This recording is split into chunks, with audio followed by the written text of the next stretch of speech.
Welcome to this lecture series in sequence and series. पिछली बार हमने सम ऑफ ज्योमेट्रिक प्रोग्रेशन का formula देखा था, वो यहाँ पे मैंने लिखा हुआ है। अगर a फर्स्ट टर्म है और r कॉमन रेशियो है तो जो पहले n टर्म्स का सम होगा उसमें दो केसेस हैं। अगर कॉमन रेशियो 1 है तो वो सम है na, और अगर कॉमन रेशियो 1 नहीं है तब वो इसके बराबर है। और ये ज़रूरी है कि दो केसेस बने, क्योंकि अगर 1 है कॉमन रेशियो तो ये फार्मूला तो यूज़ कर ही नहीं सकते, बिकॉज r-1 तो डिनोमिनेटर में लिख नहीं सकते। ओके, और बाकी जो बेसिक चीज़ें वो मैंने ऊपर लिखी हुई हैं। तो आगे बढ़ते हैं। ठीक है, सो डायरेक्टली इलस्ट्रेशंस पे आ जाते हैं। इस बार कोई प्रॉब्लम्स प्रैक्टिस के लिए नहीं है अलग से। तो पहली प्रॉब्लम हमें दिया हुआ है कि ये जो संख्या है इसको k बोल दिया गया है। तो ये जो संख्या है इसका क्या, इसकी वैल्यू क्या है, बेसिकली k के टर्म्स में उसकी वैल्यू पूछी गई है। एज यूजुअल कोई भी इलस्ट्रेशन हो, pause the video and try to solve it and only then look at the thing that I am going to discuss. All right, तो कुछ नहीं है, क्लियरली एक जीपी लिखी हुई है। Given sum is a GP जिसका कॉमन रेशियो 3/2 है और फर्स्ट टर्म इज 3/2 का स्क्वायर। कॉमन रेशियो इज 3/2 और जो टोटल नंबर ऑफ टर्म्स जो हैं वो हो जाएंगे 28, क्योंकि हम 2 से स्टार्ट करके 29 पे जा रहे हैं, तो 28 टर्म्स हैं। तो by formula of the GP the given sum is first term times common ratio to the power total number of terms -1 divided by common ratio -1। That's the answer which is equal to, अब हमें k के terms में answer देना है तो थोड़ा खेल करना पड़ेगा। So this is 3/2 whole square, this thing divided by half, which is 2 times 9/4 times this expression. But since k is this expression, we get 2/3 square k is 3/2 to the power 28, which means 4/9 k is 3/2 to the power 28। तो इस चीज़ को हम use कर लेते हैं ये side में। अब इसको हम यूज़ कर लेते हैं तो हमें मिलेगा this is equal to 9/2 times 4/9 k -1, which is 4k/9/2, which is 2k - 9/2। तो ये आ गया option D. Very simple. Next, this is the second illustration. So the sum of the first 20 terms of this sequence, तो ये कुछ sequence लिखा हुआ है, ये ना ए पी है ना जी पी है ना कुछ है, पर कोई सीक्वेंस है। उसका सम बताना है। पहले 20 टर्म्स अगर इसमें जोड़े जाएं इस सीक्वेंस में तो सम बताना है। डायरेक्टली ये जीपी नहीं है पर हम इसको जीपी के माध्यम से समझ सकते हैं। तो जो rth टर्म है इसका, again pause the video and try to solve it. ये इंटरेस्टिंग प्रश्न है। हाँ, तो शुरू करने से पहले एक चीज़ मैं बोलना चाहता हूँ कि पहले एक बॉल पार्क आंसर समझ लेते हैं। इसमें जैसे जैसे हम आगे बढ़ रहे हैं चीज़ें डेसिमल्स के आगे जुड़ती जा रही हैं, पर उनका महत्व कम और कम होता जाएगा, क्योंकि जो सबसे सिग्निफिकेंट डिजिट है डेसिमल के बाद वो सॉर्ट ऑफ डोमिनेट करेगी। तो अगर फर्स्ट 20 टर्म्स का सम देखेंगे तो रफली ऐसा आना चाहिए 20 × 0.77। थोड़ी और एक्यूरेसी के लिए एक और 7 लगा दें, रफली ऐसा आंसर आना चाहिए। तो अगर यहाँ ऑप्शन पे कोई बहुत वाहियात चीज़ लिखी हुई है जो इससे बहुत दूर है तो उसको हम ऐसे ही एलिमिनेट कर सकते हैं। एनीवे, प्रॉपरली सॉल्व करना भी आना चाहिए। ये सब ऑब्जेक्टिव अप्रोचेज अपनी जगह ठीक है, प्रॉपरली कैसे करेंगे। तो जो rth टर्म जिसमें कि 7 कितनी बार आया, r times.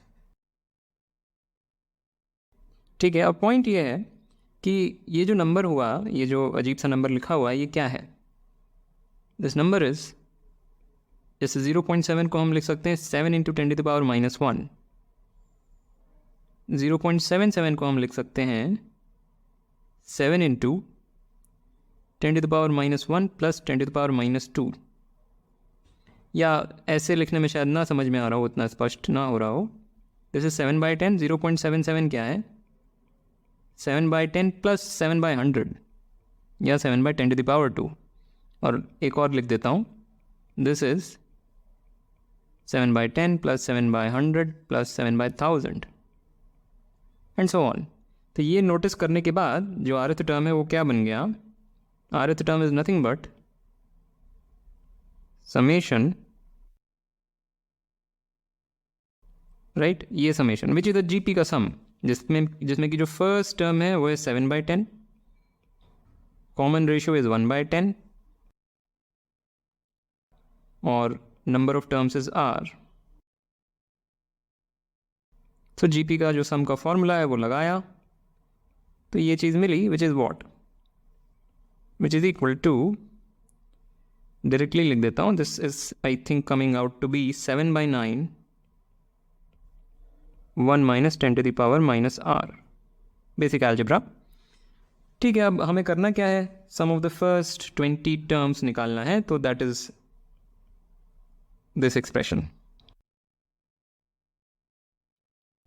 Which is, summation को डिस्ट्रीब्यूट करेंगे, या पहले 7/9 कॉमन निकाल लेते हैं। समेशन को डिस्ट्रीब्यूट किया तो ये मिला 20 minus sum of another GP which is 20 minus, फिर से वही first term is 1/10, common ratio is also 1/10,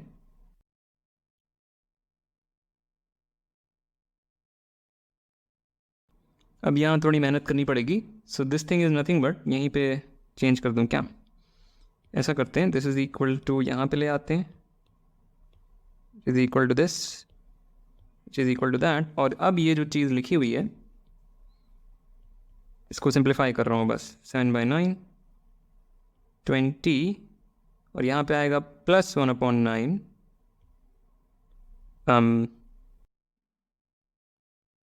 plus 1/9 10⁻⁻20 minus 1, ये आ रहा है, राइट। बट ऑप्शन में आई थिंक इस तरह की कोई चीज़ आनी चाहिए, बाई 81, या तो ये है या तो ये है, तो या so this will be 7/81 180, yeah, so this is 179 plus 10⁻⁻20, just verify। कुछ नहीं किया, यहाँ पे 9 था, उसको ज़बरदस्ती 81 बनाया क्योंकि ऑप्शंस वैसे थे, तो ये आया, पर ये तो कहीं मैच ही नहीं कर रहा है, नहीं ये वाला मैच कर गया, या आई डोंट थिंक कोई मिस्टेक है, तो option C is correct. All right, so now let's proceed.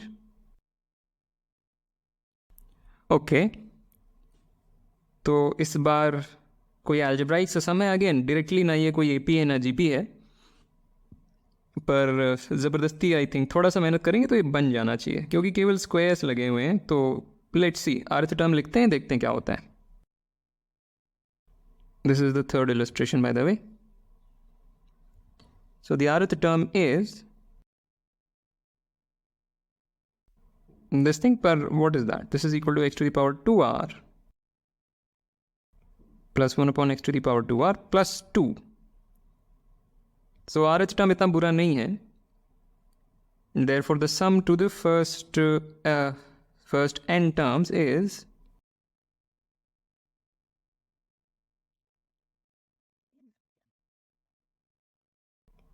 this thing which is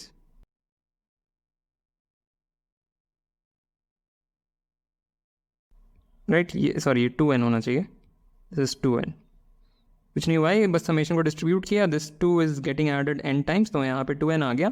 बाकी ये एक जीपी का सम है, ये एक जीपी का सम है, जिसमें यहाँ पे जो फर्स्ट टर्म है वो x square, common ratio is also x square, and similarly यहाँ पे first term is 1 upon x square and common ratio is also 1 upon x square. तो कुछ भी नहीं है, जस्ट इसको कंप्यूट करना है, by using the formula for the GP, जो मैं आप पे छोड़ देता हूँ एक्सरसाइज। ऑलराइट,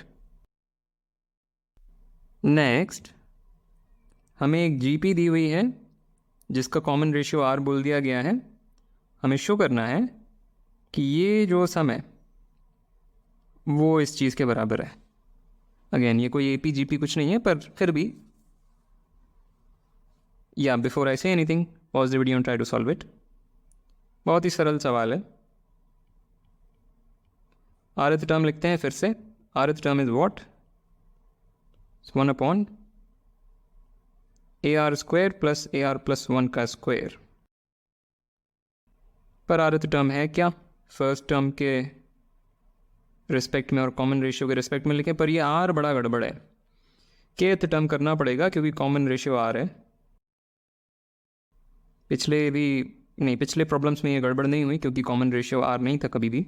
ठीक है, तो kth term is this, which is what is the kth term? It is A1 times R to the power K minus 1, और इसका भी स्क्वायर है, और फिर A1 times R to the power K और इसका स्क्वायर, विच इज 1/A1 का square R to the power 2K minus 2, common निकाल लिया इतना चीज़, और जो बचा रह गया that is 1 plus R square.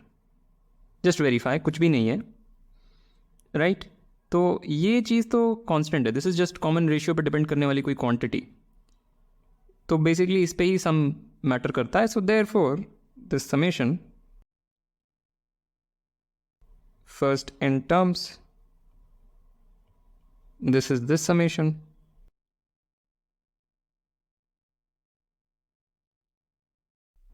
which is जो कांस्टेंट चीज़ें उनको बाहर निकाल लिया,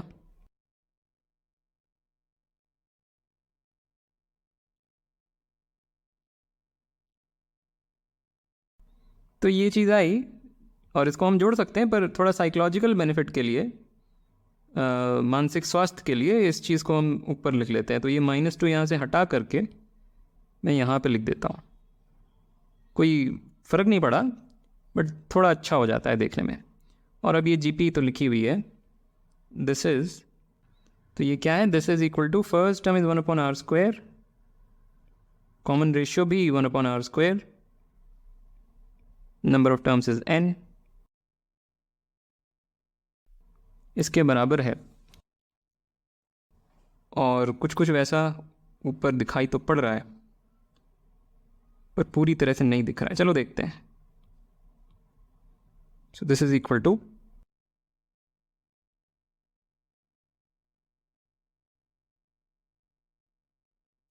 इसके बराबर कुछ आया, पर वहां पर R to the power 2 1 minus n आ रहा है, जो मेरा कभी नहीं आएगा। कुछ मैंने गड़बड़ करी है। एक्चुअली द पॉइंट इज़, हमें पहले n टर्म्स का सम नहीं करना है, हमें केवल पहले n-1 टर्म्स का सम करना है। तो ये मैंने गलती करी, राइट क्योंकि जो kth टर्म है वहाँ पे ये k है, this is the first term, second term, n-1 terms, तो यहाँ पे n-1 तक जाना है। तो I don't want to mess with it now, या कर दूँ क्या? चलो कर ही देता हूँ, let me change everything. So केवल n-1 तक जाना था,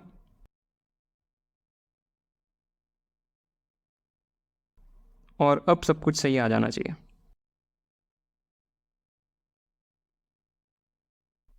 दिस इज इक्वल टू, ये तो कैंसिल ही हो गया, दिस इज इक्वल टू 1/,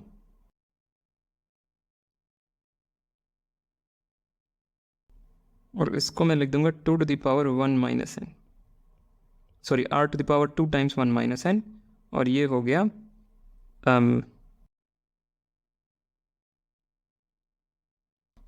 इसके बराबर। बट फिर भी थोड़ा सा गड़बड़ है ये टर्म जो है। चलो वो तो प्लस माइनस का चक्कर है, वो मैं चेंज कर लूँगा, पर फिर भी डिनोमिनेटर मेरा नहीं मैच करेगा। इसके बराबर तो मैं कभी ला ही नहीं पाऊँगा। R² - 1/R², नहीं मिलने आऊँगा एक्चुअली। सो पहले प्लस माइनस का चक्कर देख लेते हैं। तो this is equal to,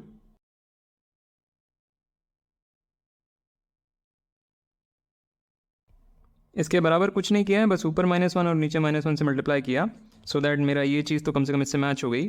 A1² तो मैच हो ही चुका है। बाकी के लिए यहाँ पे मैंने इसको कॉमन निकाल लिया, R² को थोड़ा बाहर निकाल लिया एक बार, तो this is R² -1 upon R², तो वो मैं यहाँ लिख देता हूँ, just verify this is everything is fine, या इसको, या ठीक है वहीं पर लिखे रहने दें। And now this is R² +1 and this is R² -1, so this is same as r to the power 4 minus 1, correct. और अब ये जो R² है ये मैं वापस से नीचे डिवाइड करूंगा तो R² -1 अपॉन R² आ जाएगा। तो कुछ नहीं है, जस्ट अलजेब्रा ही है, इस चीज़ को इसके बराबर दिखाना है, कैसे भी करके दिखा लो। All right, let's move on. This was the 4th illustration. 5th, तो हमें बताया गया है एक कोई कीड़ा है जो कि 0 से स्टार्ट कर रहा है। पहले उसने हाफ का जंप लिया ऐसे, फिर उसने 1/4 का जंप लिया उल्टी डायरेक्शन में, और फिर 1/8 का जंप लिया उसकी उल्टी डायरेक्शन में, and so on and so on. और हमसे पूछा गया है कि अगर n इज़ ऑड तो वो जो कीड़ा है वो n जंप्स के बाद कहाँ पे होगा। फॉर एग्ज़ाम्पल अगर n 1 है तो हमें पता है वो हाफ पे होगा, अगर n 3 है तो वो यहाँ पे होगा, एंड सो ऑन। तो अगर n ऑड कोई संख्या दी हुई है तो हमें बताना है कि वो कीड़ा उस संख्या, मतलब उस स्टेप पे कहाँ पे होगा। 0 से स्टार्ट हुआ है, ठीक है, तो कुछ भी नहीं है। Again pause the video, try to solve it. एक स्टेप के बाद वो यहाँ चला गया, अगले स्टेप में वो वापस आ रहा है पर केवल 1/4 डिस्टेंस, फिर उसके बाद वो आगे बढ़ रहा है 1/8 डिस्टेंस पर, फिर वो वापस आ रहा है 1/16 एंड सो ऑन, ठीक है। तो आफ्टर n स्टेप्स, n कुछ भी हो, after n steps he is where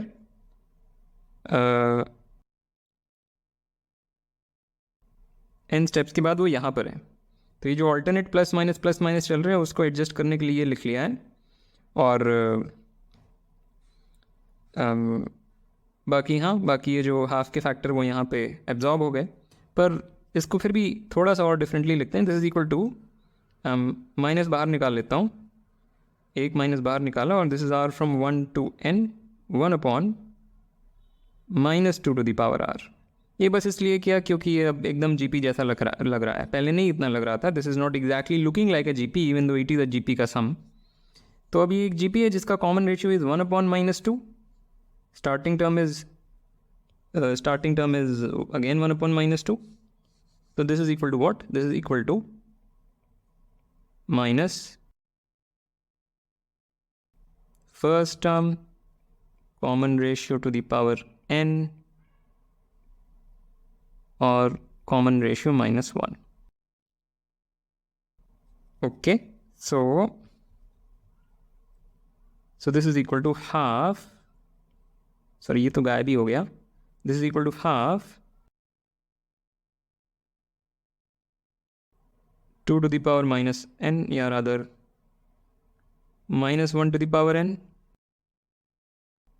2 to the -n, -1 divided by -3/2, correct, which is equal to -1 upon 3, पर ये माइनस को एडजस्ट कर लेते हैं, तो this is 1 minus -1 to the power n 2 to the -n। कुछ नहीं, बेसिक अलजेब्रा कर रहा हूँ बस। एंड नाउ अगर n ऑड है, if n is odd then this is -1 and hence this whole thing is 1 plus something, so if n is odd then the sum is 1/3 1 plus 2 to the -n। ये आ रहा है, एक बार verify कर लेते हैं। अगर n equals 1 है तो क्या होगा, हमें पता है n equals 1 में आंसर तो ऐसे ही पता है, पर इस एक्सप्रेशन से क्या आ रहा है, ये एक्सप्रेशन बोल रहा है कुछ गड़बड़ मुझे लग रहा है। ये एक्सप्रेशन कह रहा है 1/3 times 1 plus 1/2, what is this, this is equal to, नहीं ये ठीक है, this is half which is the correct thing. और एक और ट्राई कर लेते हैं, मे बी n equals 3 पे, n equals 3 पे ये बोल रहा है 1/3 for n equals 3, this expression is telling us 1/3 times 1 plus 1 upon 8, which is 3 upon 8. Yes, सो ये ठीक है, ये फॉर्मूला जो हमने निकाला ये n is equal to odd के लिए बिल्कुल ठीक निकाला है, and that's it. Okay, let's. So अब JEE 2006 का एक सवाल. हर एक पॉजिटिव इंटीजर n के लिए ये दो संख्याएं डिफाइन कर दी गई हैं. an is the sum and bn is 1 minus an. अब जो पूछा गया है उसे हमें ध्यान से पढ़ना चाहिए. वो सबसे छोटा पॉजिटिव इंटीजर n0 कौन सा है जिसके लिए ये इनइक्वालिटी होती है और उसके बाद आने वाले हर n के लिए भी ये इनइक्वालिटी होती है, जिसको मैंने एक तरह से लिखा है. बोल मैं थोड़े से अलग तरह से रहा हूँ पर एक ही बात बोली गई है. सबसे छोटा n0 जिसके लिए ये इनइक्वालिटी हर उस n के लिए हो जो n0 या उससे बड़ा है. ठीक है, तो क्या नहीं पूछा जा रहा है? सबसे छोटा n नहीं पूछा जा रहा है जिसके लिए इनइक्वालिटी होती है. वो पूछा जा रहा है सबसे छोटा n0 जिसके लिए ये इनइक्वालिटी होती है और उसके बाद आने वाले हर n के लिए भी ये इनइक्वालिटी होती है. ठीक है, तो प्रश्न स्पष्ट होना चाहिए और तभी आगे बढ़ें जब प्रश्न स्पष्ट हो जाए. And as usual pause the video and try to solve this. Okay, तो एक छोटा सा हम यहाँ पे एक कॉन्सेप्ट खुद से डिफाइन करेंगे जिसकी आवश्यकता नहीं है पर मेरे ख्याल से उससे क्लैरिटी बढ़ती है. तो हम किसी पॉजिटिव इंटीजर n को गुड तब बोलेंगे, गुड को मैं कोटेशन में डाल देता हूँ. एक पॉजिटिव इंटीजर n को हम गुड तब बोलेंगे जब उसके करस्पॉन्डिंग ये इनइक्वालिटी ट्रू हो जाए, जब bn is greater than an. Which is to say that bn is greater than an का क्या मतलब होगा? Which is to say that 1 minus an is greater than an, क्योंकि bn की डेफिनेशन ही 1 माइनस an है. Which is to say that half is greater than an.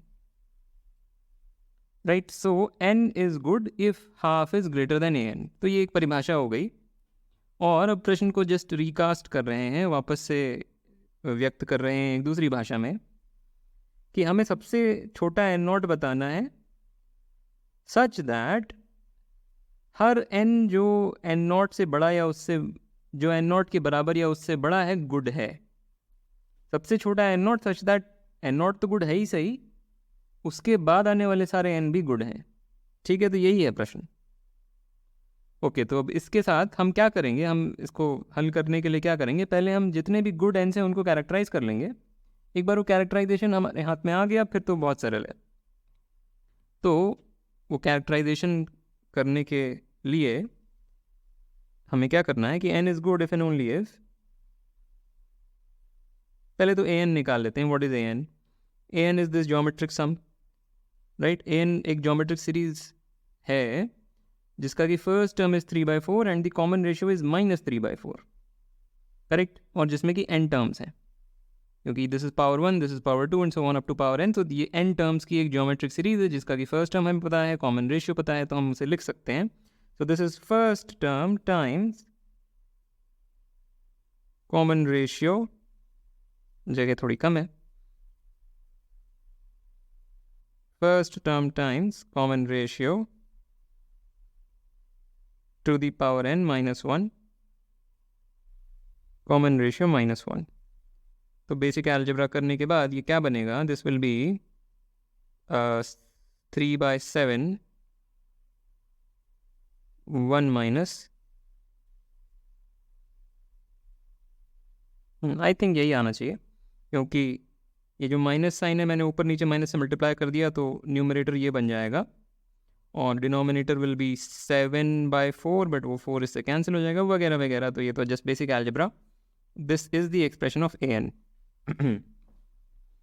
Okay, तो now n is good if and only if, n is good if and only if, जैसा कि हमने देखा half is greater than an, right, which happens if and only if half is greater than 3/7 times ये गंदी सी चीज. तो इससे हमें मिला 7/6 इज ग्रेटर देन 1 माइनस ये गंदी सी चीज, और देयरफॉर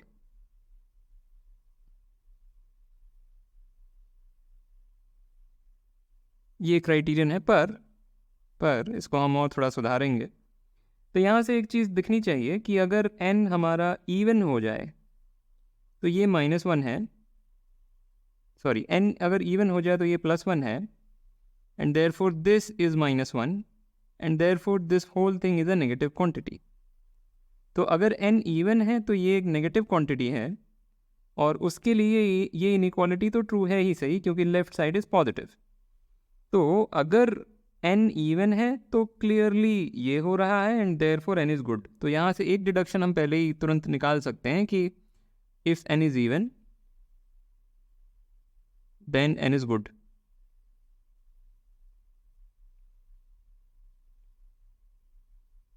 ठीक है, हर इवन नंबर गुड है। अब ऑड नंबर्स की हमें बात करनी पड़ेगी कि ऑड नंबर्स में कौन से गुड है। सो से n is an odd number where k is at least 0, right? So then thus n is good if and only if 1/6 is greater than minus, well, अगर n odd है तो ये चीज़ तो +1 है, तो मैं उसे नहीं लिख रहा हूँ। So therefore n is good if and only if 1/6 is greater than 3/4 to the power n ही लिख देता हूँ। So let's say just n is odd, बाद में रख लेंगे उसको। So let's say n is odd, बाद में हम n को 2k+1 रख लेंगे अगर आवश्यकता पड़ी। So say n is odd and then n is good if and only if this happens, और इसको हम log लेके सल्टा सकते हैं, पर उसको लेने के पहले मैं इसको ऐसे लिख देता हूँ। सेम चीज़ को मैं ऐसे लिख सकता हूँ, राइट? सेम इनइक्वालिटी है। 4/3 इज़ अ पॉजिटिव नंबर, तो इनइक्वालिटी प्रिजर्व रहेगी। ये जो हुआ यहाँ पे, क्योंकि हमने सब कुछ पॉजिटिव नंबर्स से ही बोथ साइड मल्टीप्लाई किया है, इनइक्वालिटी फ्लिप नहीं होगी, तो वो प्रॉब्लम नहीं है। Now we can take the logarithm, तो इसको log बेस 4/3 ले लेते हैं। So we will get n, yeah, so we get n greater than log of 6 with base 4/3, right? Log is a monotone function, अगर base 4/3 है तो log is a monotone function, monotonically increasing function, तो whatever, तो log लेकर की ये inequality preserve रहेगी। in fact this is an if and only if। तो अगर n odd है तो n good कब है? जब ये हो जाए। और ये कब होता है? ये कौन कौन से n's के लिए होता है? So this is same as saying n is greater than, अब ये निकालना पड़ेगा ये क्या है, ये जो नंबर है, ये नंबर इज, आई थिंक मैंने एक बार इसको कंप्यूट किया हुआ है, ये शायद 6 पॉइंट समथिंग आता है। This turns out to be 6 point something something. ये आपको देखना पड़ेगा, ये मैं इसको कंप्यूट नहीं करना चाहता। ठीक है, सो वो कौन से ऑड नंबर्स हैं जो गुड हैं? वो ऑड नंबर्स जो इससे बड़े हैं। So the good odd numbers are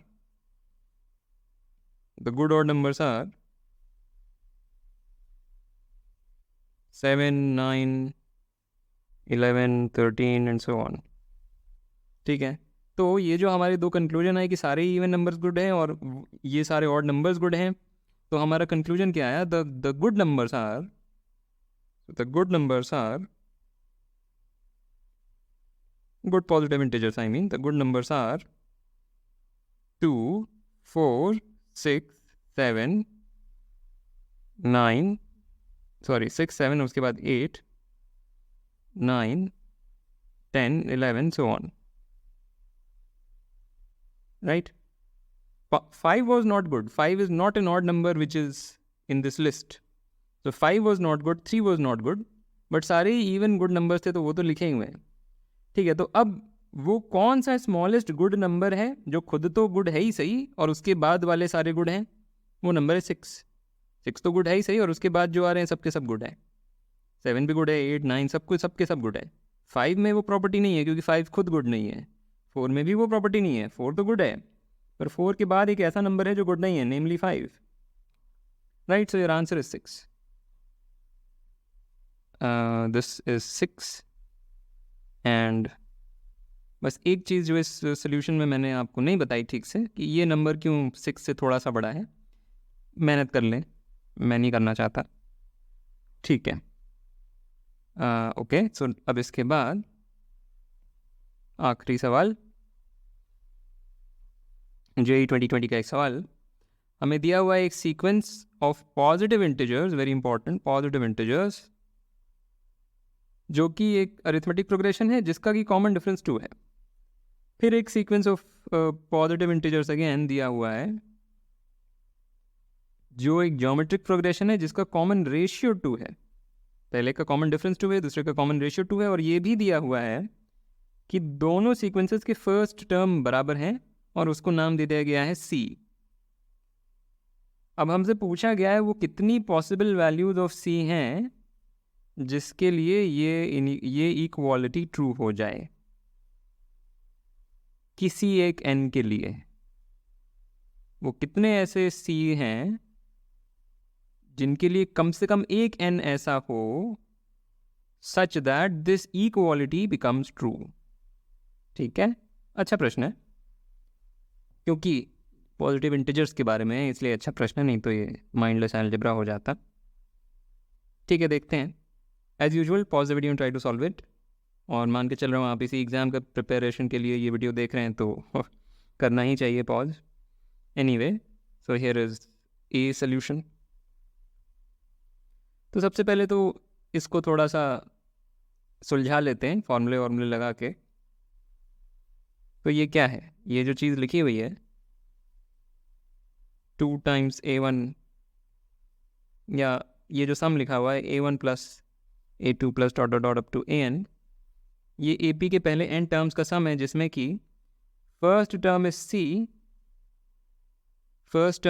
C और total number of terms is n-1 in this summation, common difference is 2, and या so twice of the first term plus n-1 into D and that whole thing times n/2। ये formula होता है AP के सम का, तो वो लगाया। So this gives us, this is equal to C plus n-1 times n, right? That's the value of this expression. इसी तरीके से इसकी क्या वैल्यू है, B1 plus dot dot dot Bn is first term is C, common ratio is 2, total number of terms is n, so this is the expression. This is equal to C times 2 to the n-1. Okay, now say C is good, say C is good। अब good से मेरा क्या मतलब है, और ठीक है मैं ऐसे कर लेता हूँ। Let's assume C is such that there is n satisfying star, माने कि ये वाली इक्वेशन, इसको मैं स्टार बोल देता हूँ। तो मान लेते हैं C ऐसा है जिसके लिए एक ऐसा n एग्जिस्ट कर रहा है सच दैट ये ट्रू हो जाए, और फिर हम आगे देखते हैं कि C की फिर क्या संभावनाएं हैं, यही तो करना है। So that is this equation twice of this summation equal to this summation, which as we saw is same as saying twice of C plus n-1 times n is equal to C times 2 to the n-1। ठीक है, C को सुलझा लेते हैं n के terms में, तो इसमें कुछ नहीं है, just shuffling around. So this gives us 2nC plus 2n-1 equals C times 2 to the n-1। that is same as saying 2n-1, या जस्ट बेसिक अलजेब्रा। इस चीज़ को मैं उस साइड ले गया वगैरह वगैरह। तो इससे हमें क्या मिला कि 2n times n-1 divided by this is equal to C। पर बात यह है कि C एक इंटीजर, पॉजिटिव इंटीजर दिया हुआ है। अगर वो नहीं दिया हो तब तो n की वैल्यू यहाँ भरते जाएं, जैसे ही कुछ भी वैल्यू भरते जाए सच दैट ये ज़ीरो ना हो, C की एक वैल्यू मिल जाएगी, राइट? तो वो नहीं है, सी एक पॉजिटिव इंटीजर है। तो बात ये है कि कौन कौन से ऐसे एन्स हैं जिसके लिए ये पॉजिटिव इंटीजर आता हो। अब वही हो गया है सवाल। अगर ऐसा कोई भी एन मिल गया जिसके लिए पॉजिटिव इंटीजर हो गया, वो सी इस इक्वेशन को ट्रू बना देगा। वो जो हमारी ओरिजिनल इक्वेशन है, जो स्टार है, इसको ट्रू बना देगा, राइट? क्योंकि ये सब डबल इम्प्लाइज है, ये सब इफ एंड ओनली इफ है। तो प्रश्न बस यही है कि वो कौन कौन से एन हैं जिसके लिए पॉजिटिव इंटीजर है, और ऐसे कितने पॉजिटिव इंटीजर हमें मिलेंगे। ऐसा हो सकता है कि दो डिफरेंट एन्स के लिए सेम वैल्यू ऑफ सी मिल जाए, राइट? हमें ये नहीं पूछा ऐसे कितने एन्स हैं वगैरह वगैरह, हमसे पूछा ऐसे कितने सी हैं जिनके लिए कोई एक ऐसा एन एग्जिस्ट करता है। तो पहले हमें ये देखना है कि ऐसे कितने एन्स हैं जिसके लिए एक पॉजिटिव इंटीजर है, और फिर कितने डिफरेंट सीज हमें उससे मिलते हैं, हमें ये काउंट करना है। आगे बढ़ने से पहले यहाँ पे एक चीज़ दिखनी चाहिए कि जो न्यूमरेटर है वो एक पॉलिनोमियल है, मोर प्रिसाइसली एक क्वाड्रेटिक पॉलिनोमियल है, पर जो डिनोमिनेटर है वो एक एक्सपोनेंशियल टर्म है, एक्सपोनेंशियली ग्रो कर रहा है। ये पॉलिनोमियली ग्रो कर रहा है, ये एक्सपोनेंशियली ग्रो कर रहा है। एक्सपोनेंशियल माने 2 टू द पावर समथिंग, इसलिए एक्सपोनेंशियल। किसी भी 1 से बड़े नंबर को अगर पावर n कर देते हैं, 1 से बड़ा ये भी हो सकता है 1.01, ये भी 1 से बड़ा, इसका पावर n करेंगे, ये भले ही शुरू में धीमी गति से बढ़ता हुआ मालूम पड़े, पर बड़ी जल्दी ये बहुत तेज़ी से बढ़ेगा, किसी भी पॉलिनोमियल को बीट कर देगा इवेंचुअली। ठीक है, तो यही आइडिया है। अब इसको कैसे भी कर सकते हैं। इसके बाद हम यहाँ से स्पष्ट होना चाहिए कि ऐसे ओनली फाइनाइटली मैनी एन्स हैं जिसके लिए ये संख्या 1 से बड़ी हो सकती है। पॉजिटिव इंटीजर का मतलब कम से कम 1 तो होनी चाहिए। तो ये जो बेसिक इंट्यूशन है कि ये पॉलिनोमियल है और ये एक्सपोनेंशियल है और उसका रेशियो लिया हुआ है, तो ये संख्या 1 से बड़ी बहुत देर तक नहीं रह सकती, बड़ी जल्दी ये 1 से कम होगी और फिर कम ही रहेगी, और इसलिए हमारे पास ज़्यादा इसके सॉल्यूशंस नहीं आ सकते। ठीक है, तो अब इसको कैसे भी करके सुलझा लेते हैं। एक तरीका जो मेरे दिमाग में आ रहा है वो मैं कर देता हूँ। सो दिस इम्प्लाइज, वापस से ही पुराने स्टेप पे चले गए, this is equal to C times 2 to the n minus 2n minus 1, but since C is a positive integer, मैं एक चीज़ बोलना चाहता था पर अब मैं रुक रहा हूँ। ठीक है, तो बिफोर दैट ये एक बार निर्धारित करते हैं कि डिनोमिनेटर पॉजिटिव कब है, क्योंकि मुझे एक इनइक्वालिटी लगाने का मन हो रहा है। ये निर्धारित करते हैं ये पॉजिटिव कब कब है। वही बात है, क्योंकि ये एक लीनियर पॉलिनोमियल है और ये एक एक्सपोनेंशियल टर्म है, तो eventually this will always be positive. वो हमें निर्धारित करना है कब। एक डायग्राम बना लेते हैं। 2n minus 1 कैसा दिखेगा अगर उसका इक्वेशन प्लॉट करें, तो 0 पे 1 है और उसके बाद स्लोप इसका 2 है, तो कुछ इस तरीके का, समथिंग लाइक दैट। और 2 to the power n starts at the same place, it will go something like this। तो कर्व से सॉर्ट ऑफ क्लियर है कि थोड़ा सा कर्व डिफरेंटली बना देता हूँ। कर्व ऐसा बना देता हूँ, दिस इज 2n plus 1 का curve and this is 2 power n का कर्व, दोनों ही 1 से स्टार्ट होंगे। तो सॉर्ट ऑफ क्लियर है कि एक पॉइंट पे ये मिलेंगे और उसके बाद ये 2 to the power n हमेशा इसको बीट करेगा। तो ये कब हो सकता है? 2 to the power n और इस तरफ 2n plus 1, तो n को अगर 3 रख देंगे तो this will become 7 and this is 8। I think 3 will be the thing. So अगर if n is greater than 3, then side में इसको नोट कर लेते हैं ये बात कि if n is at least 3, then the denominator is a positive thing। ठीक है, तो ये कैसे भी करके आप जस्टिफाई कर लीजिए, मैंने अपने तरह से कर दिया। नाउ क्या n जब 3 से छोटा है तो ये पॉजिटिव इंटीजर हो सकता है? रख के देख लेते हैं। अगर n 1 है तो ये संख्या 0 है, तो पॉजिटिव इंटीजर तो मिलेगा नहीं। अगर n 2 है तो ये हो गया 4 minus 5 is -1 and the above thing is some positive thing. तो n2 पे ये चीज़ एक पॉजिटिव इंटीजर तो आ नहीं रही। तो जो भी पॉसिबल n's हैं वो 3 या 3 से बड़े ही होने पड़ेंगे। All right, so now we may assume that n is greater than 3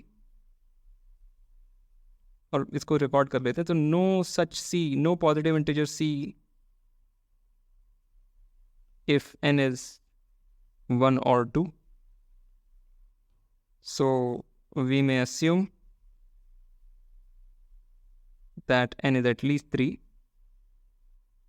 and thus this thing, इसको कुछ बोल दिया जाए, dagger gives us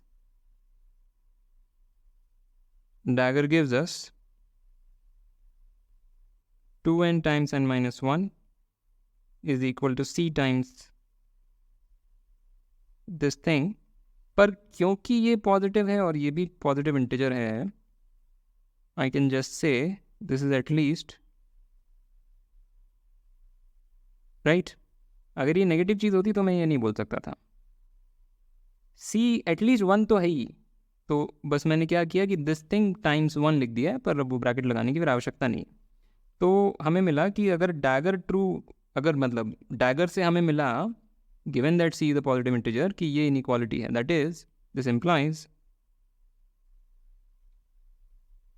तो अपशॉर्ट इज, अगर c के लिए ऐसा n है कि this ratio is equal to c, then this inequality must happen.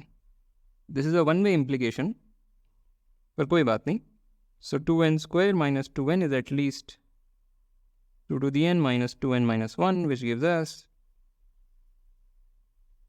ठीक है, और अब ये देखना है कि कब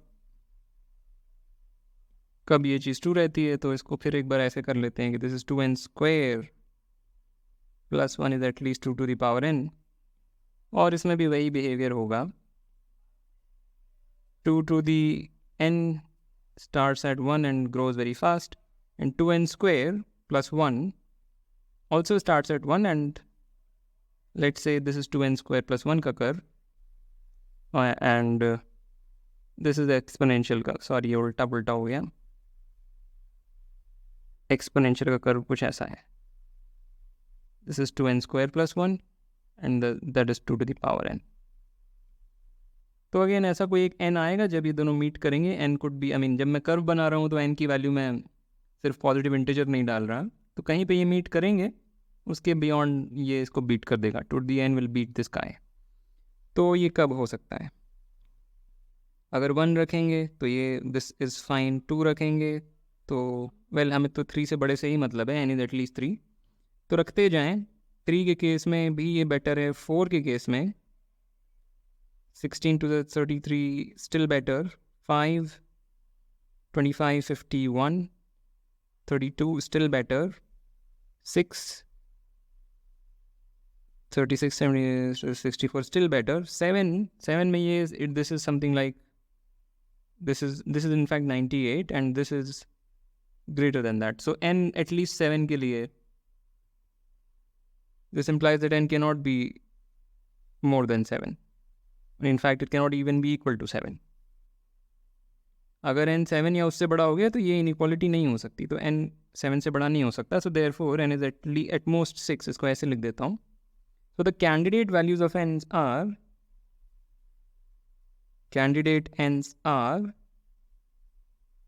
3, 4, 5 and 6.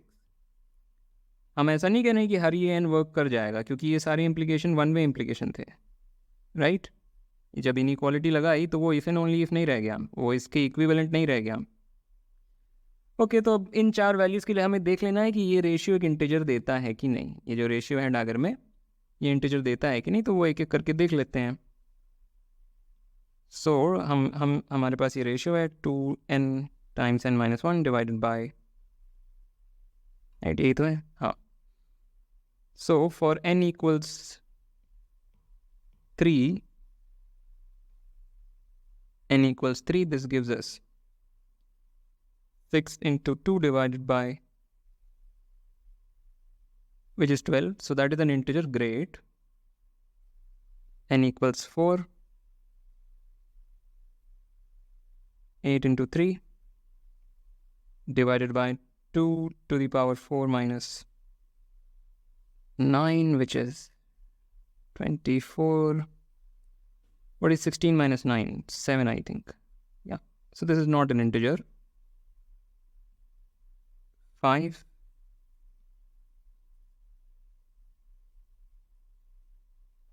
Right, और ये भी इंटीजर नहीं है. और लास्ट में 6. 12 into 5 divided by, this is 50 something, 51, which is also not an integer. तो आंसर आ रहा है एक ही वैल्यू है. There is only one value of c and that is 12. So this is 1. I hope this is correct. कुछ calculation mistake हो गई तो गड़बड़ हो जाएगी.